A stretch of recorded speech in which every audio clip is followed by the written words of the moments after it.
Boa noite, meus irmãos, que a paz de Cristo esteja entre nós. Nós estamos no capítulo 7. Nós vamos falar hoje sobre bem-aventurados pobres de espíritos, o item 1 e 2. Nós vamos falar sobre pobres de espírito. O que é preciso entender por pobre de espíritos? Bem-aventurados pobres de espírito, porque deles é o reino dos céus. São Mateus, capítulo 5, versículo 3. É o início das bem-aventuranças. Pedi minha irmã Paulinha para ler esse primeiro parágrafo, por favor.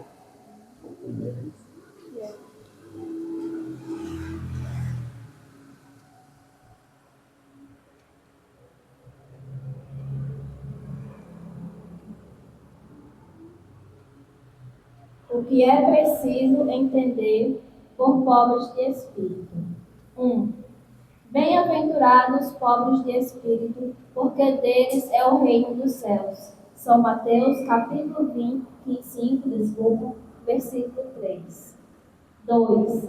A incredulidade se divertiu com esta máxima. Bem-aventurados pobres de espírito, como com outras coisas, sem a compreender. Por pobres de espírito, Jesus não entende o homem desprovido de inteligência, mas os humildes. Ele disse que o reino dos céus é deles e não dos orgulhosos.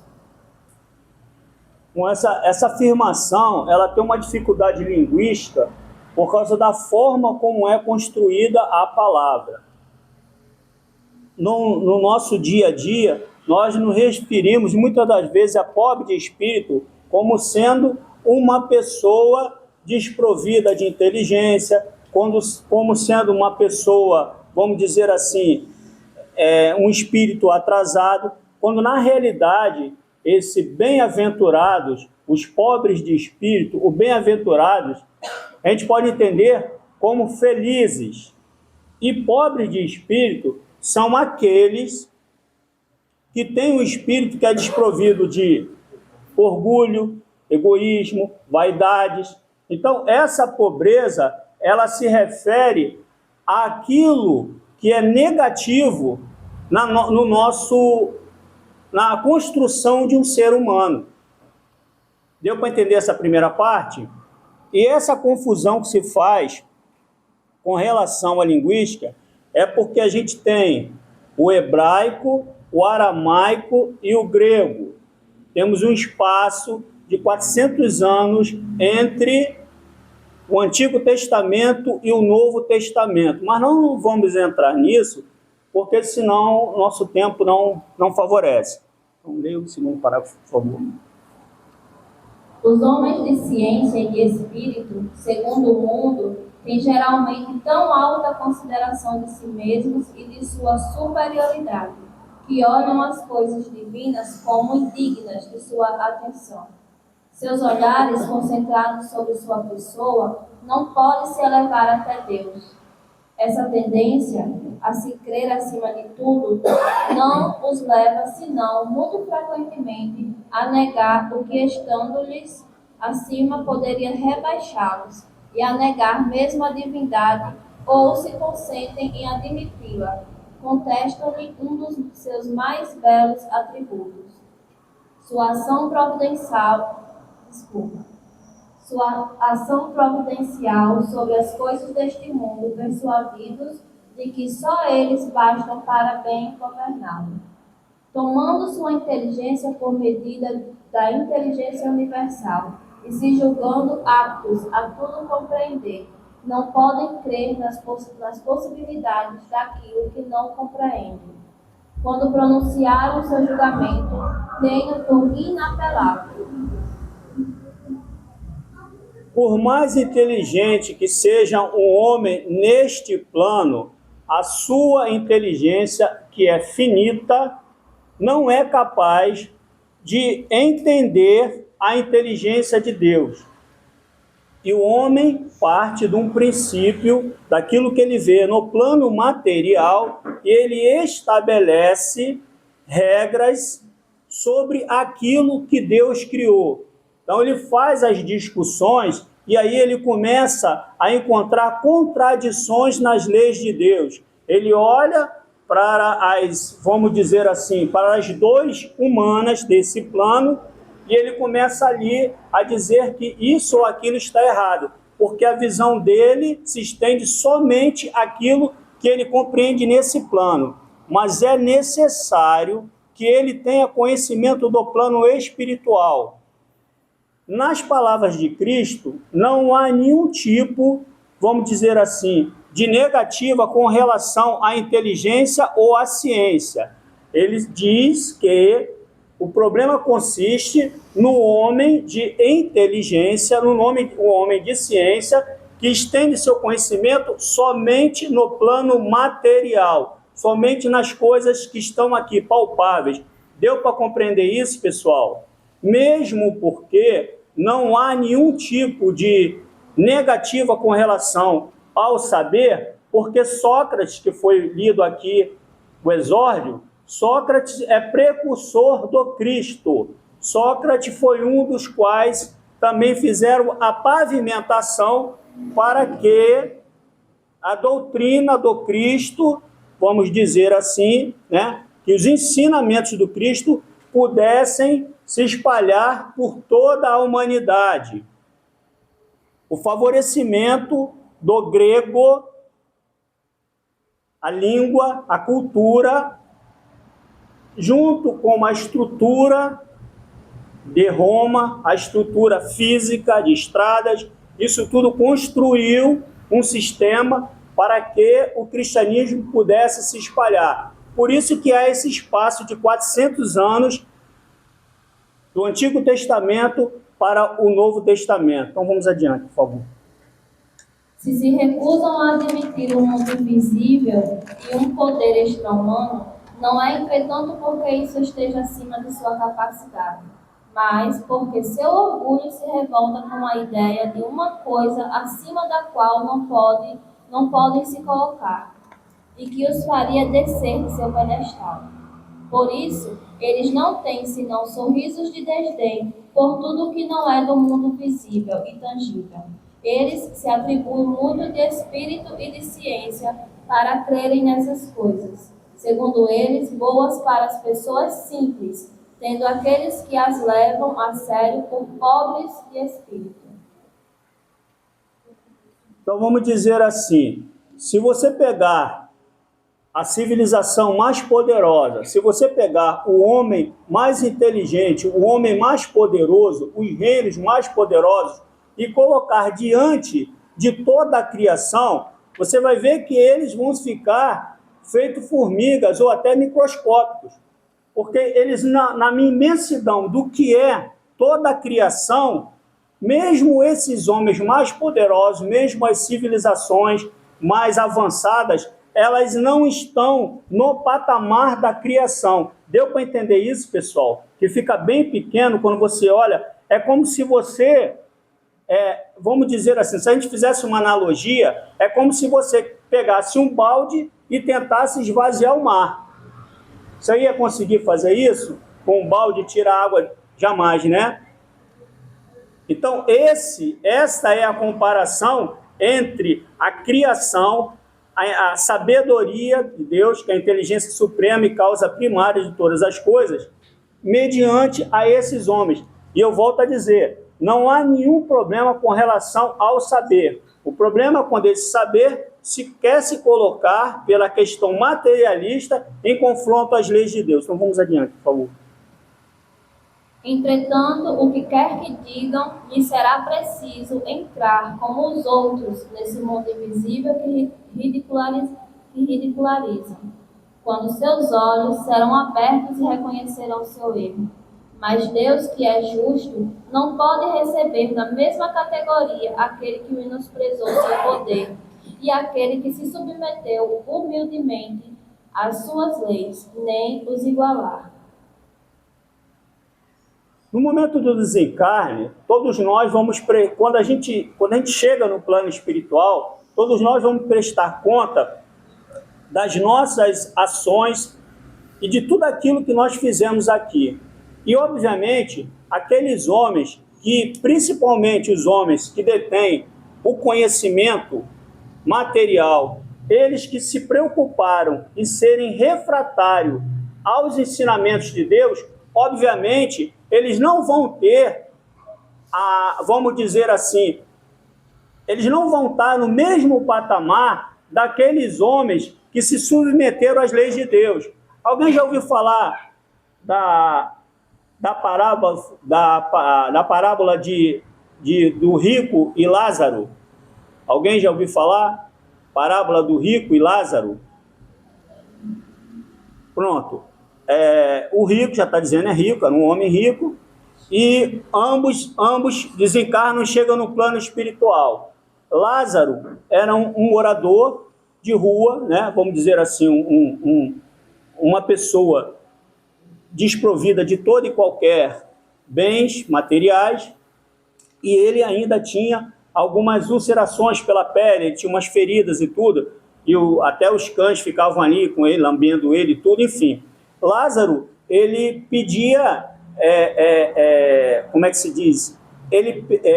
Em alguns momentos, ele pedia alimento e tudo, e o rico, ele nem as sobras ele dava a Lázaro. Quando chega no plano espiritual, o que ocorre? Lázaro está numa condição bem acima do rico, e ele não consegue compreender aquilo ali. É basicamente o que nós estamos falando hoje aqui, esta questão do equilíbrio daquilo que fazemos aqui. Então vamos adiante. Em dizendo que o reino dos céus é para os simples, Jesus quer dizer que ninguém é nele admitido sem a simplicidade de coração e humildade de espírito. Que o ignorante que possui essas qualidades será preferido ao sábio que crê mais em si que em Deus. Em todas as circunstâncias, ele coloca a humildade no plano das virtudes que nos aproxima de Deus, e o orgulho entre os vícios que nos distanciam dele. E isso por uma razão muito natural, de vez que a humildade é um ato de submissão a Deus, enquanto que o orgulho é uma revolta contra ele. Mais vale, pois, para a felicidade do homem, ser pobre em espírito no sentido do mundo e rico em qualidades morais. Quando o infortúnio bate à nossa porta, a primeira coisa que a gente tem que procurar saber é por que aquele infortúnio nos visitou. E todo aquele que passa pelo infortúnio com resiliência, né? Todo aquele que passa sem os chamados murmúrios e lamentos, e ele tira daquilo ali uma lição, é justamente o que está sendo dito agora. É aquele que consegue, mesmo mediante as dificuldades, ele consegue tirar algo de positivo daquilo ali, e ele consegue fazer com que aquilo que para muitos poderia abater, ele faz aquilo ali como uma força para superar essas dificuldades. Porque no momento em que está tudo bem, na maioria das vezes, nós não nos preocupamos muito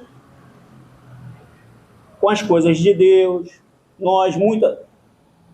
Eu estou falando assim, gente, mas assim, é de uma forma em geral. Não estou dizendo que todos são assim, mas numa média. Quando está tudo bem, a gente não se preocupa muitas das vezes com as coisas de Deus, a gente não se preocupa muito com o nosso semelhante.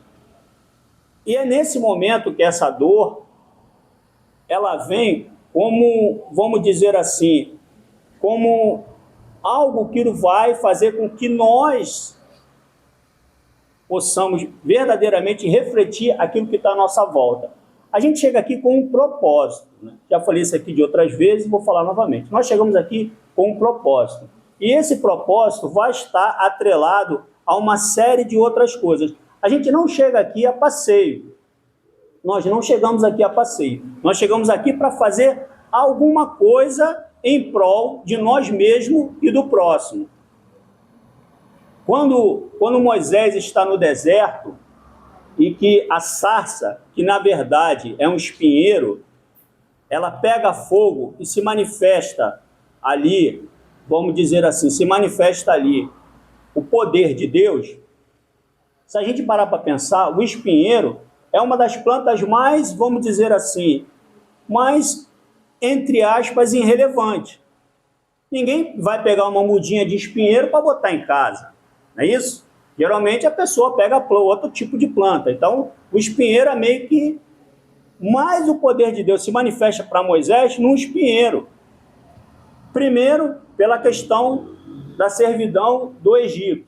É uma simbologia do Antigo Testamento da servidão no Egito, do povo hebreu. E segundo, pela questão da simplicidade. Ora, se o poder de Deus se manifesta em algo tão simples, nós estamos falando aqui hoje de quê? Ser humilde. Mas o humilde não é uma pessoa subserviente, não é aquela pessoa calada, não é aquela pessoa desprovida de muita inteligência. O humilde é aquele que, acima de tudo, aceita as leis de Deus e trabalha para, vamos dizer assim, para o seu entorno. Humilde é aquele que se preocupa consigo e com o próximo, porque ele se enxerga na média de todos. Ele não se enxerga nem acima e nem abaixo de ninguém. Está dando para compreender isso? O humilde, ele busca basicamente aprender e ensinar.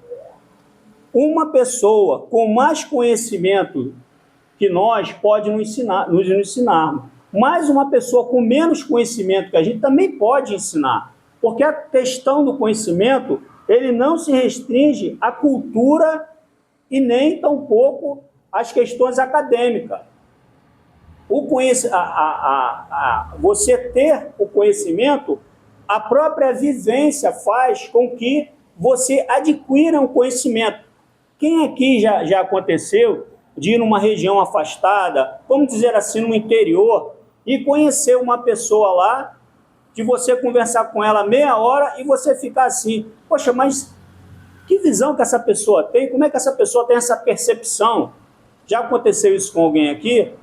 Uma pessoa às vezes está num local afastado, agora com a internet, a gente cansa de ver situações assim.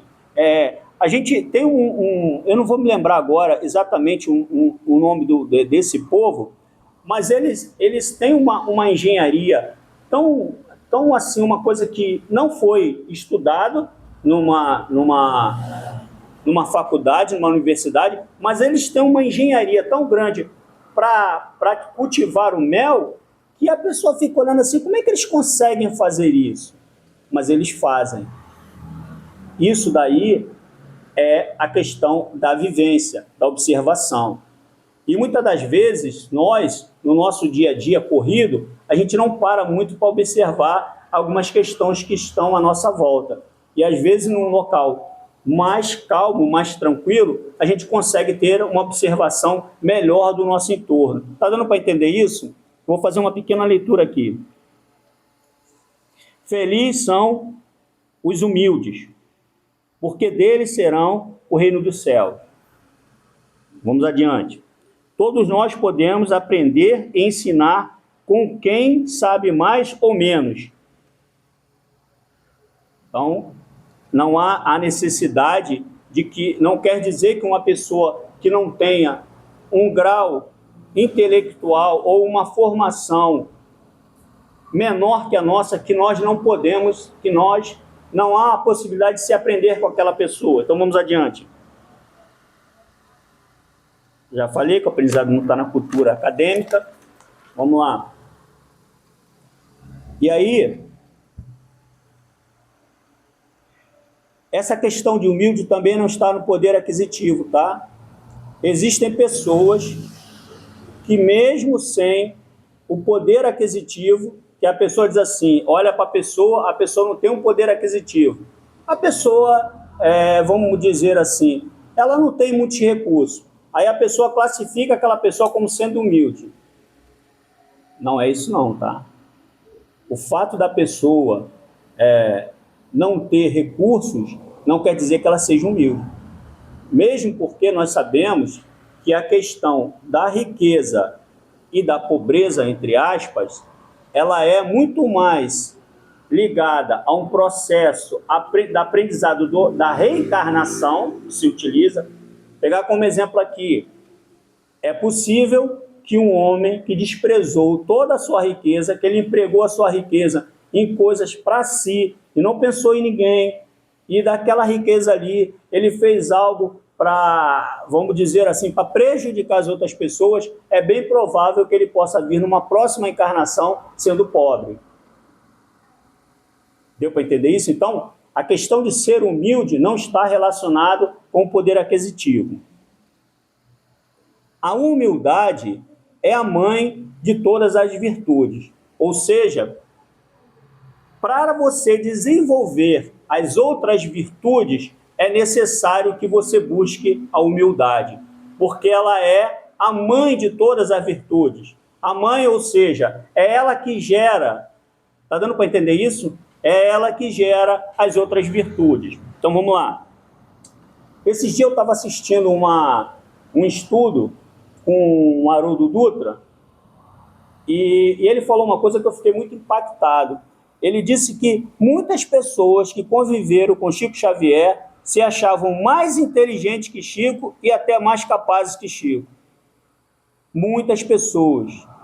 Isso, palavras do Haroldo Dutra.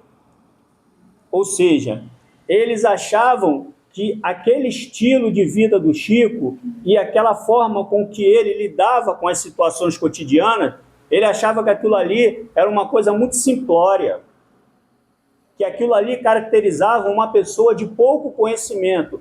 E quando, na verdade, nós sabemos que em encarnação, sabemos entre aspas, tá?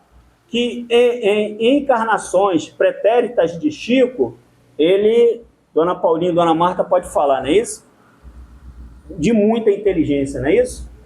Com certeza. Mesmo porque ele não teria condições de fazer o que ele fez se não tivesse andado junto a asa da inteligência com a asa da moral. Deu para entender isso, pessoal? Está confuso? Hã? Pode falar. A questão que você falou da inteligência é que existem múltiplas inteligências. Sim. Não se resume a linguagem, matemática, ciências da natureza, ciências sociais, ciências humanas. Existem vários conhecimentos. Conhecimentos, por exemplo, de artesanato. Pessoas que conseguem fazer artesãos, constroem coisas com, muitas das vezes, recicláveis. Aleijadinho. Conseguem refazer móveis, conseguem construir, né? Pessoas que têm inteligência de dançar, de se movimentar, de aprender. Então, assim, aprender mais rápido, né, também. Existem muitas inteligências. Pessoas com altas habilidades que aprendem, até com pouca idade, aprendem outros idiomas. Então, assim, Sim. a inteligência não se resume ao aprendizado da escola nem da faculdade. Não. Da universidade. Então, a inteligência emocional ela é importantíssima. É uma coisa que muitos não têm. A inteligência emocional é o que nós buscamos aqui, né? Não é isso? É o que todo mundo busca, a inteligência emocional, seria a mais importante, né? A inteligência emocional. Eu falei aqui no Aleijadinho porque a história da Aleijadinho é bem interessante, mas a gente não vai entrar nisso não, porque ela falou... Essa inteligência da vivência, isso que você quer colocar? Hã? A inteligência emocional é da gerir as emoções. Sim. A vivência dele, o conhecimento. Isso. Mas isso. Só que eu falei que antes dele encarnar como Chico, esse espírito imortal, ele deteve uma inteligência muito grande na área do conhecimento, vamos dizer assim,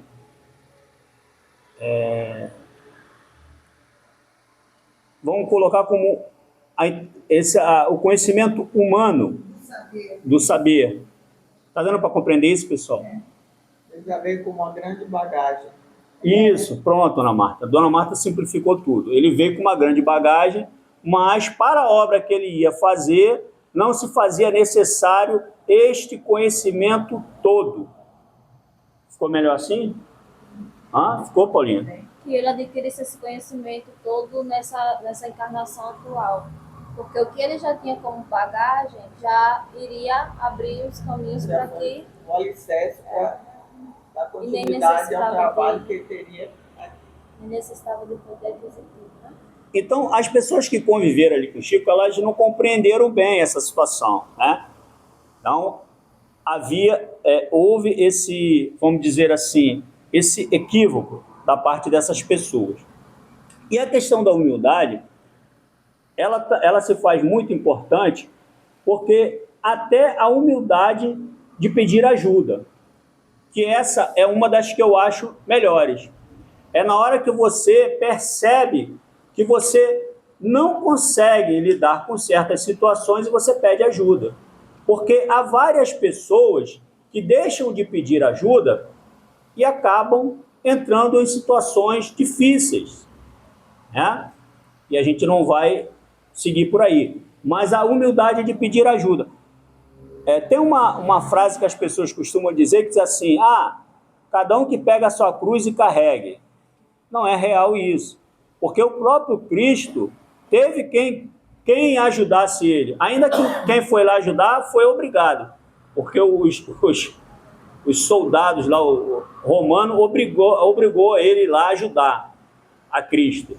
Mas foi necessário alguém ajudar Cristo a carregar a cruz. Assim também para nós. Então, na hora que você tem a humildade de pedir ajuda, você está, vamos dizer assim, fazendo um bem a você e àquele que também vai te ajudar. Porque essa conexão, ela se estabelece com a caridade, né? que é o nosso lema, a caridade. Ela se estabelece e ela não para. Porque na hora que você consegue ajudar uma pessoa e essa pessoa consegue retribuir só com a questão do pensar, olha, já aconteceu aqui comigo algumas situações bem interessantes. Uma vez eu fui dar um passe numa pessoa e eu estava bem mal naquele dia. E a pessoa que eu estava dando um passe, ela me deu um passe. E eu saí bem melhor daqui. Já aconteceu de eu ir conversar com uma pessoa e só o abraço que essa pessoa me deu, eu também saí me sentindo melhor. Então, vocês vejam como é que funciona essa questão dessa conexão, né? Que é o que a gente busca dentro da casa espírita. E, acima de tudo, a questão de pedir ajuda é o momento em que você também, você diz para a espiritualidade que você é humano. Porque o orgulho, ele se a humildade é a mãe de todas as virtudes, o orgulho, vamos dizer assim, ele é o pai de todas as, vamos dizer assim, o princípio de todos os tropeços humanos. Deu para compreender? Porque o orgulho, ele faz com que você não admita a sua própria dor. O orgulho faz com que você não admita a sua própria dor. Recentemente eu vi uma reportagem que foi feita sobre aquele filme do Mel Gibson, sobre a Paixão de Cristo. Já tem bastante tempo, e volta e meia esse filme acontece algumas polêmicas com ele. Mas uma das coisas que deixou bastante impactado as pessoas foi porque no filme o sofrimento de Cristo era muito grande. Era muito grande aquele sofrimento. E aí vamos pensar o seguinte, vocês imaginam aí vamos voltar à questão do espinho. Eles colocam uma coroa de espinho na cabeça de Cristo. A gente pega um espinhozinho, uma coisa no jardim, quando você está mexendo ali, já dá uma dor, né, grande, né? Então vocês imaginam uma coroa de espinho, o açoite, imaginam uma série de coisas. Há pessoas que querem acreditar que não houve sofrimento ali carnal, mas houve. Houve um sofrimento carnal muito grande. Tanto que no momento que Cristo vai carregar a cruz até o Calvário, ele já não tem mais força para carregar. Por isso que pegam esse indivíduo para ajudar a Cristo. Ele vai meio que à força, mas ele foi lá ajudar. Então, vocês estão entendendo essa questão de que a gente não tem problema algum, não tem nada de errado de pedir ajuda, não tem nada de errado a gente buscar, vamos dizer assim, uma forma melhor de lidar. E muitas das vezes a gente tem que voltar atrás, a gente tem que fazer o caminho de volta. É que a gente não gosta de fazer o caminho de volta.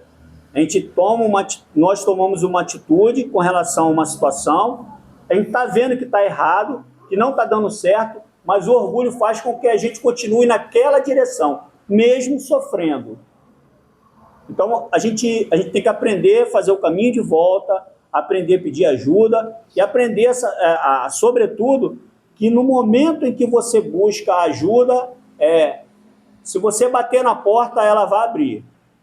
Agora, você tem que ir lá bater na porta. Ela não é igual o Abra-te Sésamo, não. Né? Até o Abra-te Sésamo tem que falar alguma coisa para a porta abrir. Então, meus irmãos, o que tinha para hoje era isso. Que Deus abençoe. Muito obrigado pela presença de todos. Fiquem com Deus.